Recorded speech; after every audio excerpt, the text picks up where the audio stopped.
بسم الله الرحمن الرحيم وصلى الله على سيدنا محمد وآله وصحبه وسلم الحمد لله رب العالمين والصلاة والسلام على سيدنا محمد خاتم النبيين وإمام المرسلين. Le cercle Amin poursuit donc sa lecture et son étude de l'ouvrage du cheikh Mohammed al-Yaqoubi Refuting ISIS en réfutation de l'État islamique et de son idéologie. Nous sommes toujours dans l'introduction que nous allons déterminer aujourd'hui dans cette vidéo pour pouvoir dans de prochaines vidéos entamer le chapitre 1 et les chapitres suivants du livre. Nous sommes le vendredi 18 septembre 2020. Je poursuis donc la lecture de l'ouvrage et l'étude de l'ouvrage. Le cheikh nous dit qu'il est utile également d'attirer l'attention du lecteur sur les sérieux soupçons entourant ce groupe État islamique, ses instigateurs, ses alliances et ses objectifs.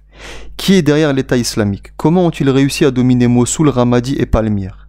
Pourquoi l'État islamique vise-t-il les milices combattant le régime d'Assad? Pourquoi l'État islamique essaye-t-il de détruire l'histoire de la région en démolissant les monuments historiques? Pourquoi contraint-il les minorités à migrer de la région? Pourquoi l'État islamique persécute-t-il les musulmans sunnites? Pourquoi déclenche-t-il la haine entre les sectes et la dissension entre des clans ayant vécu harmonieusement durant des siècles? Pourquoi l'État islamique s'engage-t-il dans des transactions économiques avec le régime syrien qu'il prétend pourtant combattre? Le cheikh nous renvoie ici vers un article du Business Insider révélant les liens pétroliers entre le régime syrien et l'État islamique, datant du 2 décembre 2015, et un article du Télégraphe britannique intitulé Syria's Assad accused of boosting Al-Qaïda with secret oil deals, du 2 décembre 2015 également, donc qui signifie la Syrie d'Assad accusée de booster Al-Qaïda en secret à travers des deals de pétrole. Donc le cheikh nous dit que toutes ces questions soulèvent de sérieux doutes et suspicions sur l'existence de stratégies derrière la montée de l'État islamique, et peut-être que l'islam n'est rien d'autre qu'un masque qu'on salit pour atteindre des objectifs plus profonds et cachés. De cette manière, l'islam est déformé dans la conscience du public, et il en est fait un portrait d'une religion barbare, non civilisée, sans humanité, sans miséricorde et sans justice. Là, je fais une petite aparté. Ce que semble décrire ici le cheikh, c'est ce qu'on appelle la stratégie des médias mensonges qui a été développée par Michel Colomb, qui consiste à déshumaniser l'adversaire pour que le combat contre celui-ci soit plus facilement justifiable et féroce. On fait de l'adversaire, de l'ennemi, quelque chose qui n'est plus un être humain, pour que dans l'opinion publique, ça soit plus facile à faire passer, plus facile à faire avaler les exactions et les actions contre l'ennemi en question. Donc je reprends donc la lecture de l'ouvrage. Le cheikh nous dit que sans surprise, des témoignages ont été divulgués dévoilant l'étendue de l'ignorance d'Al-Baghdadi, de Abu Bakr al-Baghdadi, le fameux prétendu calife de l'État islamique. Son ignorance du droit musulman, son incompétence et son extrémisme. Je rappelle ici que ce livre a été publié en 2015. Lorsque je fais ce commentaire et cette étude-là, nous sommes en septembre 2020. D'accord? Mais ce livre a été publié en 2015. Donc le cheikh nous dit qu'il a dédié un chapitre de ses livres à la position des minorités musulmanes vivant en terre non musulmane, avec quelques jugements juridiques ou légaux basés sur des contrats de citoyenneté. Dans ce contexte, il a également dévoilé la violation de la charia par l'État islamique et ses distorsions délibérées de l'islam par le fait de violer des contrats valides. Le cheikh nous dit qu'une de ses intentions à travers ce livre est de clarifier la position de la charia en contradiction avec les déformations faites par les extrémistes et les ignorants, tel que Dieu nous y oblige, tel que Dieu l'y oblige, il parle de lui, tel que Dieu l'y oblige en tant que savant musulman. Pour cela, il nous dit « J'ai fait l'effort de dissiper les ambiguïtés en présentant des arguments appropriés du Coran et de la tradition prophétique et des propos des grands juristes à propos de chaque cas. » Il nous dit qu'un autre de ses objectifs premiers, sous-tendant cet ouvrage, est d'éduquer et de secourir les jeunes hommes et femmes qui sont dupés, trompés, en étant amenés à voyager de différents pays pour rejoindre l'État islamique. Le cheikh nous dit que ces jeunes gens viennent avec des rêves idéalisés d'un État islamique qui sont brusquement anéantis lorsqu'ils voient alors un gang méprisable de criminels. Beaucoup de ces hommes et femmes essayent alors de s'enfuir des griffes de ce groupe. Une fois qu'ils les ont rejoints, ces hommes et ces femmes essayent de fuir des griffes de ce groupe, et certains finissent assassinés par les mêmes personnes qui les ont invités. Le cheikh nous dit donc qu'il encourage toutes les recrues et ceux qui ont été trompés par l'État islamique de se repentir et de retourner à leurs racines, car le repentant est comme celui qui est sans péché. Donc là on voit que le shir, il utilise toute sa capacité d'explication et d'exhortation pour vraiment faire prendre conscience aux jeunes, là c'est un commentaire personnel, de faire comprendre aux jeunes qui ont rejoint l'État islamique qu'il faut absolument qu'ils se repentent et qu'ils quittent l'État islamique. Je reprends la lecture du livre, donc les paroles du shir. Le shir nous dit qu'à travers ce livre, il aspire à faire la promotion du dialogue entre les communautés musulmanes et les autres foi, ou les athées de la société occidentale. Il espère également que ce livre contribuera à l'établissement de la paix, encouragera la coexistence pacifique entre les musulmans et les non-musulmans, réduira l'islamophobie et prouvera que les musulmans qui sont 1,6 milliard dans le monde ne représentent pas l'État islamique. Le shir nous dit qu'il a suivi de très près les arguments qu'a publié l'État islamique dans leur littérature, tel que le livre intitulé « Informer l'humanité de l'émergence de l'État islamique », un livre qui est publié par l'État islamique, et « I'lam al-Anam bi Milad Dawlat al-Islam ». Et le shir nous dit qu'il base alors sa réfutation sur leurs propos et non sur ce qui est dit d'eux ou à propos d'eux. Il se base directement sur leurs propos à eux, sur les propos de l'État islamique. Pas sur des oui-dire ou des choses qu'il a entendues dans les médias ou je ne sais quoi. Le shir nous dit qu'il a lu les écrits de différents auteurs en réfutation de l'État islamique, notamment ceux de certains leaders du mouvement salafiste djihadiste, écrits qu'il a utilisés comme preuve contre l'État islamique. Il précise qu'il ne cautionne, excuse, n'encourage pas ces mouvements malgré cela. Basé sur l'obligation de sensibiliser le public, le shir appelle les prêcheurs et les enseignants dans les mosquées et institutions à travers le monde à expliquer ces éléments aux masses. Le shir nous dit qu'il est une obligation de faire la lumière sur ces ambiguïtés et qu'il n'est pas admissible de laisser les gens exposés à des incertitudes et à des doutes à propos de questions aussi importantes. Là, le shir est en train de dire quelque chose qui est très très important. Il est en train de responsabiliser les institutions musulmanes, que ce soit les mosquées, les instituts, les maisons d'édition, etc., etc. Donc je répète ce qu'il dit parce que c'est très important. Basé sur l'obligation de sensibiliser le public, il dit « J'appelle les prêcheurs et enseignants dans les mosquées et institutions à travers le monde à expliquer ces éléments aux masses, les éléments qui sont contenus dans son livre, les arguments scientifiques. » Il dit qu'il est une obligation de faire la lumière sur ces ambiguïtés et qu'il n'est pas admissible de laisser les gens exposés à des incertitudes et à des doutes à propos de questions aussi importantes. Là, je fais un commentaire personnel. Pourquoi c'est important ? Parce que non seulement ça empêche des jeunes ou des gens de rejoindre l'État islamique ou ce genre d'idéologie, mais ça permet également de donner des réponses à des tas de gens, qui soient musulmans ou non musulmans, qui se posent des questions sur leur patrimoine, sur le patrimoine islamique, sur ce que contient le patrimoine islamique. Il y a énormément de gens qui quittent l'islam, qui s'éloignent de l'islam, qui ont des doutes par rapport à la religion, parce qu'ils pensent que l'islam c'est l'État islamique, et que l'État islamique représente l'islam. Et donc ils disent, moi, si l'islam c'est l'État islamique, ils disent, moi je ne veux pas de l'islam. Et donc le shir dit qu'il est très important que les professeurs, les prédicateurs, etc. prennent ce livre en considération et l'utilisent, et qu'ils ne laissent pas des doutes et des incertitudes sur ces sujets-là, sur ces questions qui sont très importantes. C'est une grande responsabilité que ceux qui se mettent en avant dans l'espace public, que ce soit les prédicateurs, les imams, les éducateurs, etc. ont. Il ne suffit pas de dire « nous ne sommes pas Daesh ». Daesh, ce sont des terroristes. Daesh ne sont pas musulmans, etc. Non, il faut vraiment faire un travail scientifique de fond.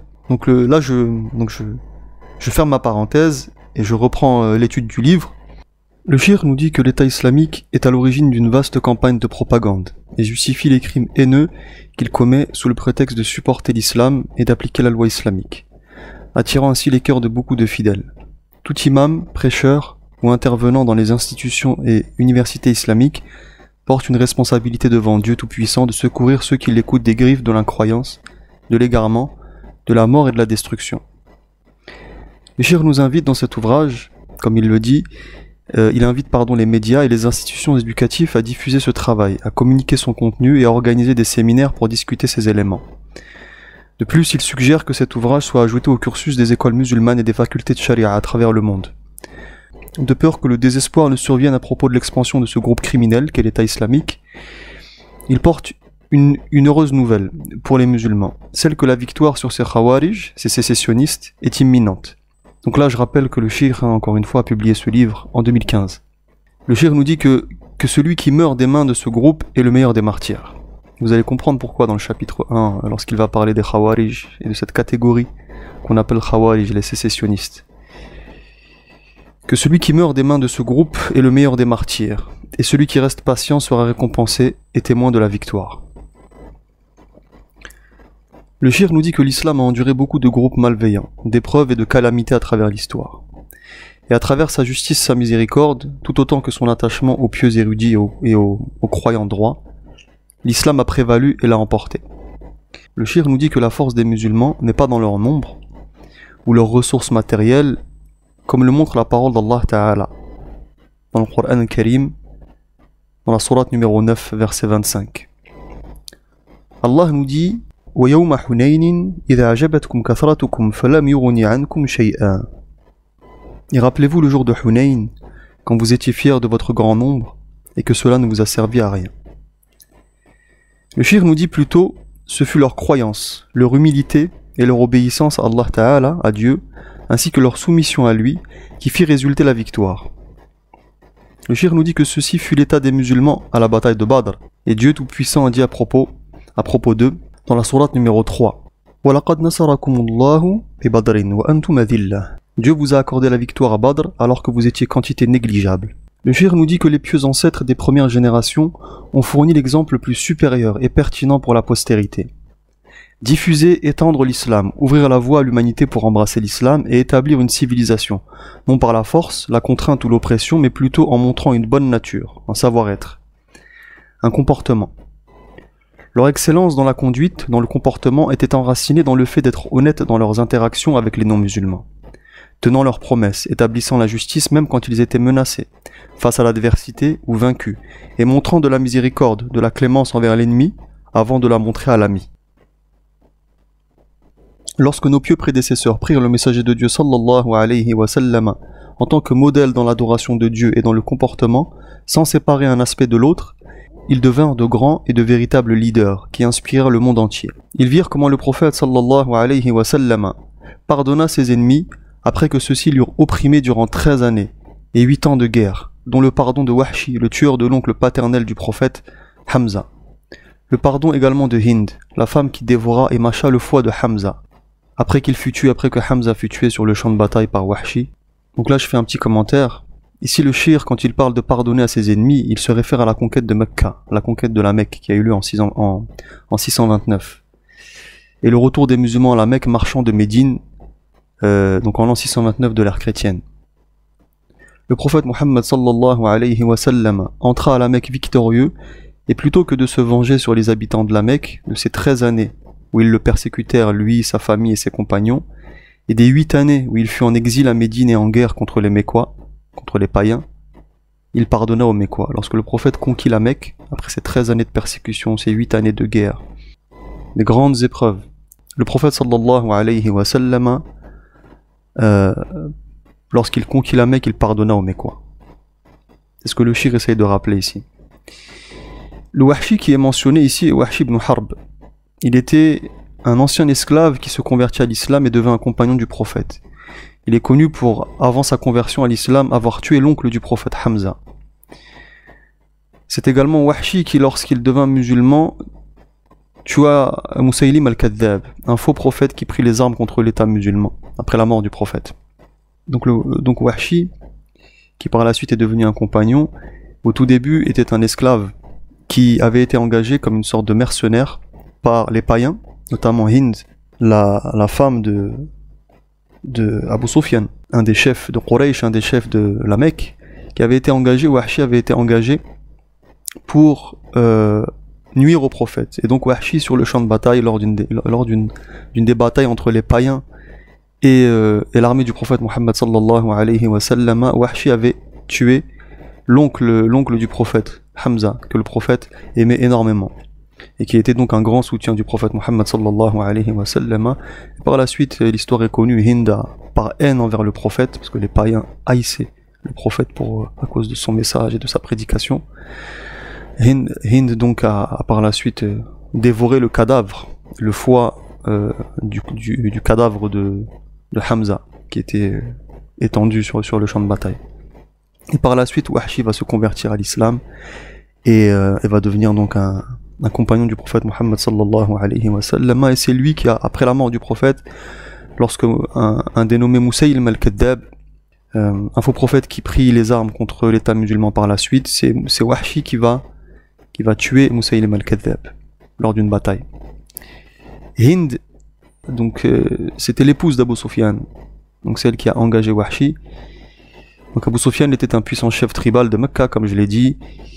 Ils étaient tous les deux initialement très hostiles à l'islam et au prophète, et ils faisaient partie des ennemis déclarés de l'islam. Mais par la suite, Hind et son mari Abu Sufyan se convertirent à l'islam après la conquête de la Mecque par le prophète Muhammad sallallahu alayhi wa sallam en 629. Donc après une petite description de ces trois personnages importants, on revient donc au propos sur la conquête de Mecca par le prophète et à son pardon général accordé aux Mécois. Donc le cheikh nous dit que les compagnons comprirent la définition du prophète de ce qu'est un musulman, un musulman, lorsque le prophète dit « Le musulman parfait est celui dont les autres sont à l'abri de sa langue et de sa main ». Un hadith qu'on retrouve dans le Musnad de l'imam Ahmad ibn Hanbal, dans les Sunan de l'imam Nasa'i, et donc que le shir Muhammad al-Yaqoubi cite ici. Le shir nous dit « C'est comme cela que le reste de l'humanité devrait reconnaître un musulman et comment son ou sa croyance est pertinente par rapport à la société où il ou elle vit. Le temps passa et la vraie foi se dilua. Certains de ces principes furent oubliés. Des petits groupes se frayèrent ainsi un chemin et émergèrent en proclamant un monopole sur le vrai islam. Beaucoup grandirent désillusionnés et suivirent une route de violence, en partie à cause du choc culturel de l'Occident et de ses idéaux, et par conséquent abandonnèrent leur histoire et leur héritage, représentant l'islam comme une religion barbare, incompatible avec la modernité. Dans le processus, nous abandonnâmes les qualités uniques de notre foi. Il crée un lien incassable entre les fondations spirituelles et théologiques, et la conduite sociale et éthique attendue des croyants que nous sommes. Comme cela nous le fut démontré à la perfection par notre prophète Muhammad sallallahu alayhi wa sallam.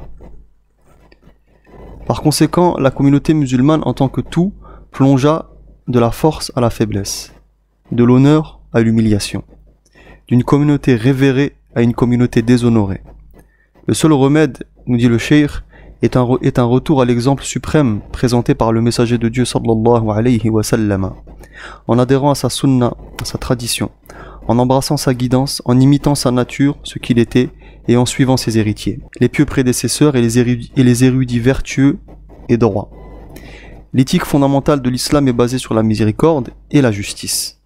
La miséricorde et la justice. Le cheikh précise les deux, car on entend souvent ce discours, surtout chez les chrétiens, mais aussi maintenant de plus en plus chez beaucoup de musulmans. L'islam c'est l'amour, l'islam c'est la miséricorde, l'islam c'est la miséricorde, mais c'est aussi la justice. Donc le cheikh rappelle une chose très fondamentale, que l'éthique fondamentale de l'islam est basée sur la miséricorde et sur la justice. Le cheikh nous dit que le messager de Dieu sallallahu alayhi wa sallam a été uniquement envoyé avec miséricorde et sagesse. Il cite le propos du prophète Muhammad sallallahu alayhi wa sallam où il dit « Dieu le tout miséricordieux est miséricordieux uniquement, ou miséricordieux envers ceux qui montrent, font preuve de la miséricorde. Soyez miséricordieux envers tous sur la terre, ou tous ceux qui sont sur la terre, ou les gens qui sont sur la terre, et le maître des cieux sera miséricordieux envers vous. Ar-Rahimouna yarhamuhumur Rahman, yarhamu ahl al-ardi, yarhamukum man fis sama'i. » Un hadith qui est rapporté par l'imam Abu Daoud. Il est également rapporté par l'imam Tirmidhi.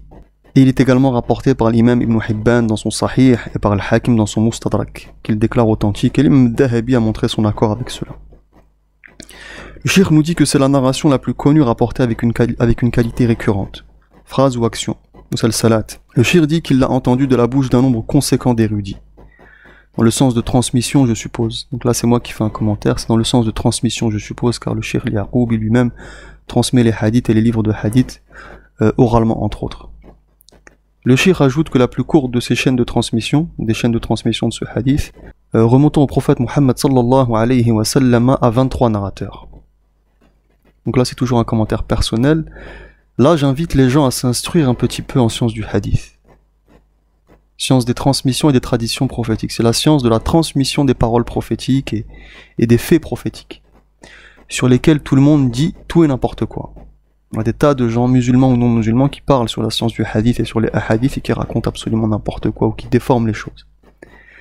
certains ignorants allant jusqu'à faire passer cette science très codifiée, précise et réglementée par les experts de la discipline pour du vulgaire téléphone arabe. Ce qui est bien sûr absurde et une arnaque de dire une chose pareille. Quiconque a étudié ne serait-ce qu'un mois sérieusement en sciences du hadith sait que cela est une parole de rigolo ou d'ignorant. J'invite les gens par exemple à lire les ouvrages des grandes références dans la science du hadith, des grandes références islamiques qui sont connues, ou même de certains chercheurs académiques occidentaux, comme le docteur Jonathan A.C. Brown. Il a écrit un ouvrage en anglais qui a été traduit par les éditions Tesnim en français, dans la science du hadith, qui s'intitule L'héritage du prophète Mohammed des origines à nos jours. Donc le docteur Brown est professeur d'études islamiques à l'université de Georgetown aux USA. C'est un des plus grands spécialistes mondiaux dans le monde académique et universitaire en ce qui concerne la vie et la transmission de la vie du prophète Mohammed à travers les âges. Je précise ici, pour être très très clair, qu'il n'est pas un cheikh ou un mufti, c'est un universitaire spécialisé en histoire de la civilisation islamique et dans la transmission de la tradition prophétique. Je dis cela pour qu'il n'y ait pas de confusion. Certains universitaires sont aussi des érudits musulmans, ou chouyours, ou des muftis, comme le cheikh Mohammed Mustafa al-A'zami, qui est décédé en 2017, rahimahullah, qui est d'ailleurs également un immense universitaire et spécialiste en sciences du hadith. Et il y a d'autres qui sont des érudits musulmans ou des chouyours, mais qui ne sont pas des universitaires. Donc vous avez plusieurs types de chercheurs ou d'érudits. Vous avez les gens comme le cheikh Mohammed Mustafa al-A'zami, qui est mort en 2017, et qui sont à la fois des savants musulmans, des ulama, et également des universitaires. Il est connu pour avoir écrit des ouvrages majeurs dans la science du hadith, dans les sciences du Coran également, que ce soit en sciences traditionnelles, islamiques, mais également dans le champ universitaire. Et vous avez d'autres personnes, comme le docteur Jonathan Brown, qui sont uniquement des chercheurs académiques, qui n'ont pas le statut de alim, qui n'ont pas le statut de cheikh, de mufti.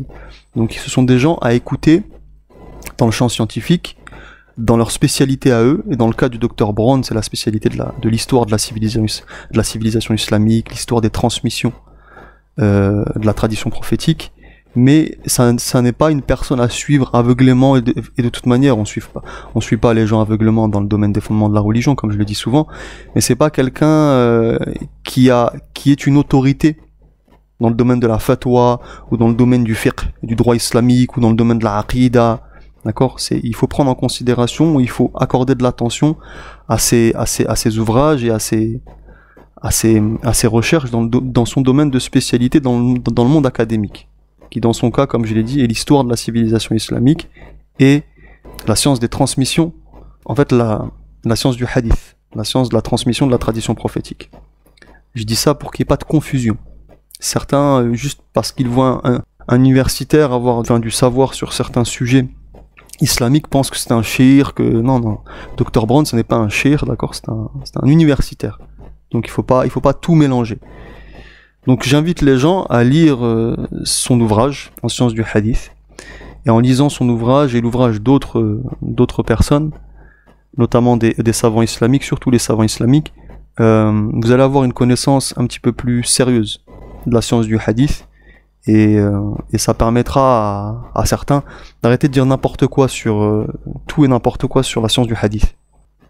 Puis vous avez des chouyours qui eux ne sont pas des universitaires.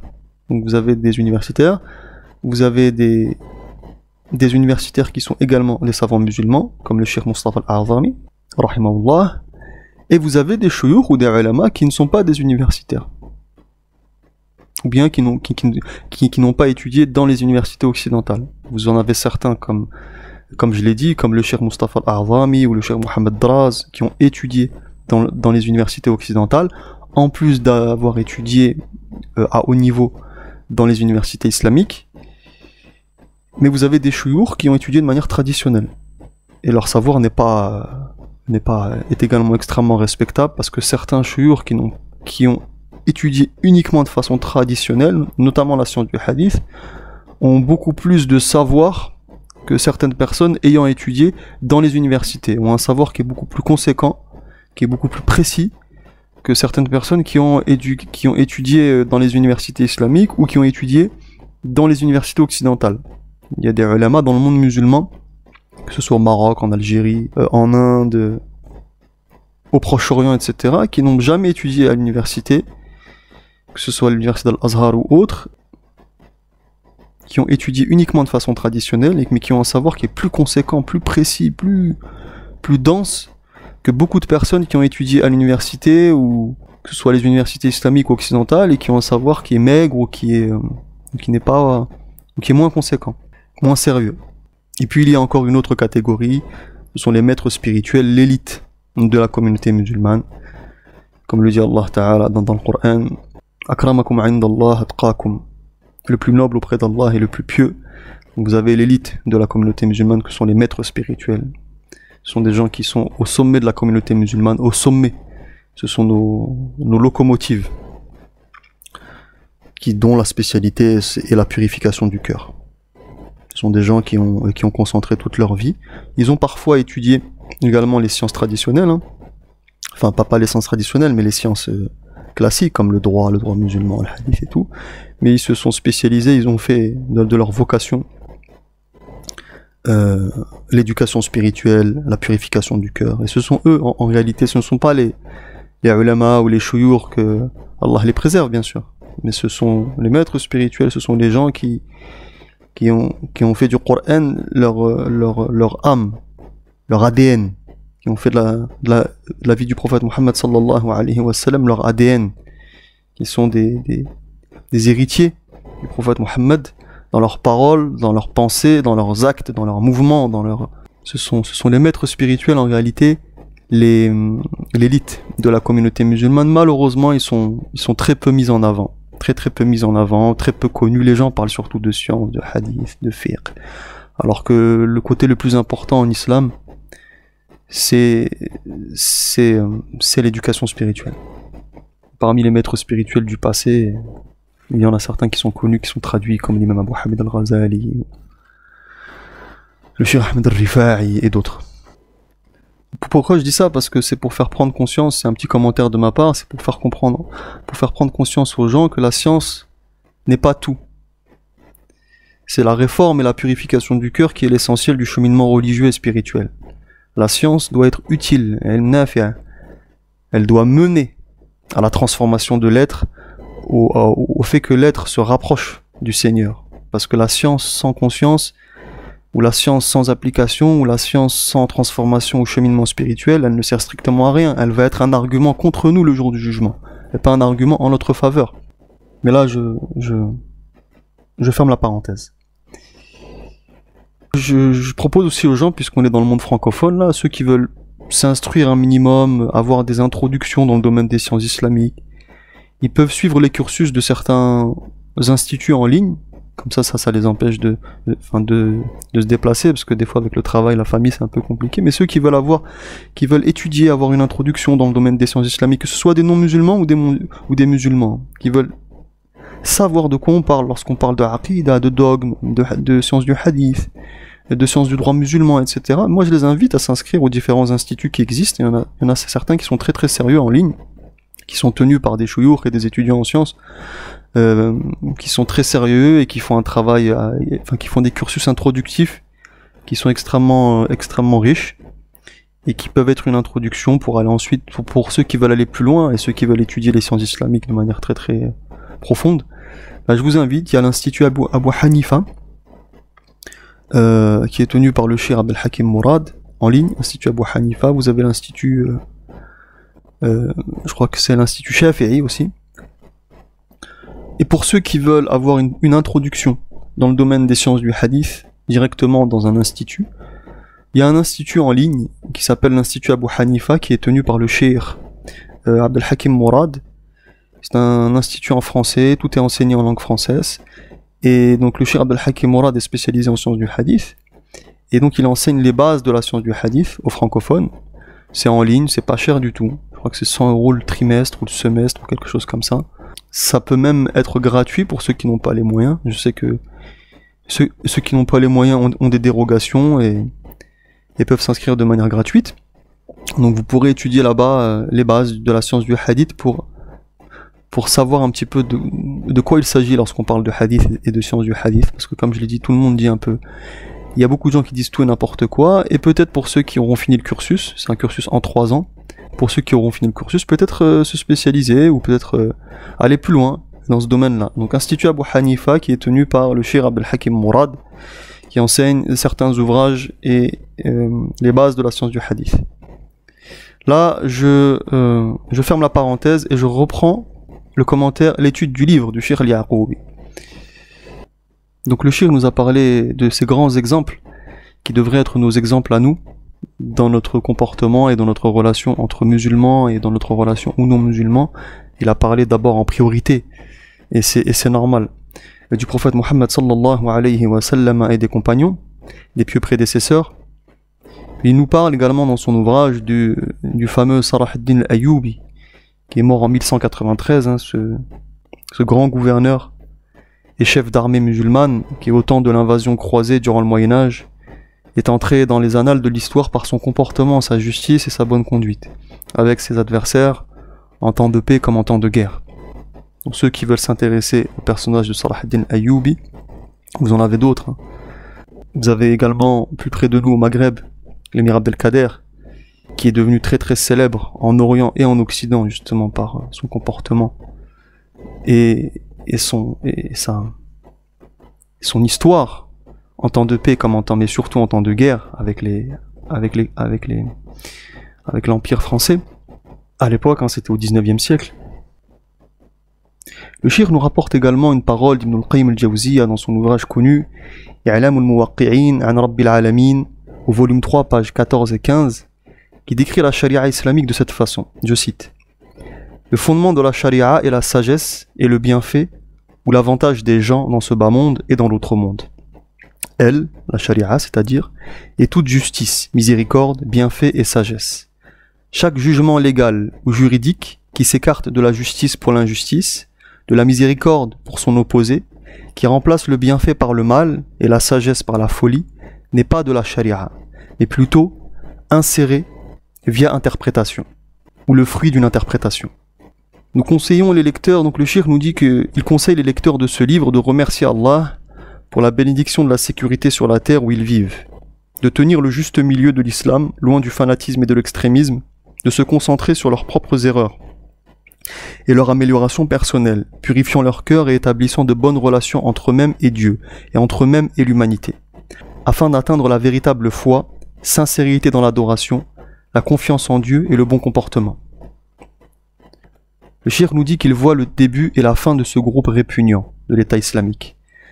Cela car leurs suiveurs sont en train de détruire l'islam de l'intérieur, frappant les cœurs des musulmans, prenant le corpus de connaissances, de jurisprudence et les principes de jugement légaux qui nous sont parvenus et les remplaçant avec les mots d'hommes ignorants. De tels hommes n'ont jamais senti le parfum du savoir, n'ont jamais incarné ne serait-ce que le plus bas degré de piété, et n'ont pas goûté à l'humilité dans l'obéissance envers Dieu Tout-Puissant. Le Cheikh nous dit qu'il y a un grand fossé entre eux, les gens de l'État islamique, et les nobles qualités du messager de Dieu sallallahu alayhi wa sallam. Le Cheikh nous dit que chaque science a ses propres experts. Beaucoup d'entre eux passent 50 ans à lire, réviser, rechercher, enseigner, écrire des ouvrages, et lorsqu'une question leur est posée, ils s'arrêtent et réfléchissent. Ils ne se satisferaient pas de ce qu'ils ont acquis à travers leur vie, et persisteraient dans la contemplation et la réflexion. Ils résoudraient une problématique à travers la révision et la recherche, par crainte de Dieu Tout-Puissant, de peur de montrer de la hâte dans la production de jugements légaux ou juridiques, ou de se tromper en donnant la fatwa, ou un avis juridique. Le Cheikh nous dit qu'il n'y a pas de savant d'autorité dans les rangs de ces criminels de l'État islamique, que ce soit en théologie, en exégèse, en tradition prophétique, en droit, en fatwa, en droit islamique international. Le Cheikh nous dit qu'il n'y a même pas un étudiant en sciences religieuses qualifié dans leur rang, qui aurait pris la science d'experts dignes de confiance, ayant le curriculum nécessaire. Alors comment peuvent-ils s'embarquer dans le fait de donner des avis et des verdicts juridiques?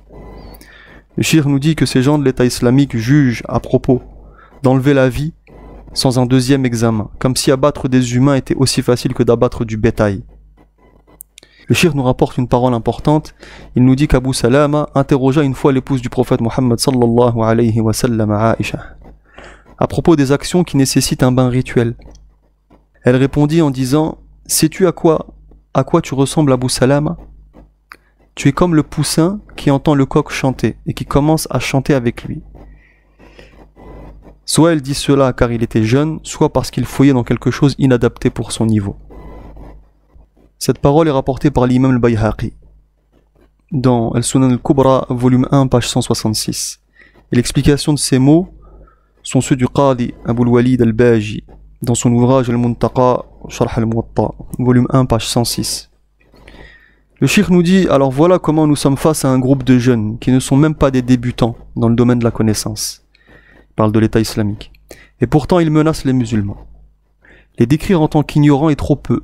Un homme peut être excusé de son ignorance, mais leur ignorance à eux est composée et complexe. Les musulmans sunnites d'Irak ont souffert du régime d'Al-Maliki, et le peuple de Syrie a souffert du régime de terreur d'Assad. Et l'État islamique est venu pour augmenter cette injustice et cette terreur, laissant les citoyens innocents d'Irak et de Syrie coincés entre deux options terribles. Et le cheikh nous dit, voici mes mots à ceux qui sont exposés à l'injustice et à l'oppression en Syrie et en Irak. Soyez patients. Le cheikh est un Syrien, donc il est très touché par ce qui se passe en Syrie et en Irak. Il est de cette région-là, même si maintenant il est comme je l'ai dit dans la première vidéo de cette série vidéo, maintenant le cheikh Mohammed al-Yaqoubi est exilé, car il a fait face non seulement au groupe État islamique, mais il a également fait face au régime d'Assad, donc il se retrouve exilé maintenant. Le cheikh nous dit, voici mes mots à ceux qui sont exposés à l'injustice et à l'oppression en Syrie et en Irak. Soyez patients, car la victoire est proche. Ne laissez pas le désespoir et la vengeance vous mener à rejoindre l'État islamique. L'État islamique est le pire ennemi de l'islam. Donc là, mes frères et sœurs, et tous ceux qui nous écoutent, nous venons de terminer les deux préfaces, donc à travers ces 4 vidéos qui ont été publiées, là c'est la 4e. Nous avons fini les 2 préfaces de l'ouvrage, la préface à la première édition, la préface à la 2e édition, et là nous venons de terminer l'introduction du livre. Donc la vidéo, la 4e vidéo qui est celle-ci va se terminer, et une 5e vidéo sortira dans quelques semaines ou dans quelques jours, dans laquelle nous allons entamer le corps du livre. Nous allons rentrer dans le premier chapitre du livre. Et là, bon là j'ai été très exhaustif, hein. J'ai vraiment traduit de manière très détaillée et très exhaustive les 2 préfaces et l'introduction. Et à l'avenir, pour pas que les vidéos soient trop longues ou trop denses, je vais continuer de traduire et de décrire et de faire l'étude du livre, mais je vais pas être exhaustif. C'est-à-dire que je vais uniquement vous parler des choses les plus importantes. Parce que si on fait tout le livre, la série vidéo va durer 10 ans et on la terminera jamais. Donc à partir du premier chapitre, donc la 5e vidéo qui sortira, là c'est la 4e vidéo, la 5e vidéo qui sortira de la série vidéo sur la réfutation de l'État islamique, on entamera le chapitre 1, Inch'Allah ta'ala, et je serai beaucoup moins exhaustif. Je vais vous parler de ce que dit le cheikh, sans trop citer comme je l'ai fait dans l'introduction et les préfaces, et uniquement mettre en avant les choses les plus importantes, bien sûr toujours en citant les sources, toujours en essayant d'être précis dans ma traduction des propos du cheikh, et Inch'Allah ça sera beaucoup plus facile et beaucoup plus agréable à écouter pour tout le monde. Donc je vous donne rendez-vous Inch'Allah ta'ala dans la 5e vidéo, la prochaine vidéo. Elle sortira Inch'Allah quand on aura le temps, parce qu'on est sur plusieurs projets en même temps. Et d'ici là, donc je vous souhaite bonne écoute et je vous dis à la prochaine fois Inch'Allah ta'ala.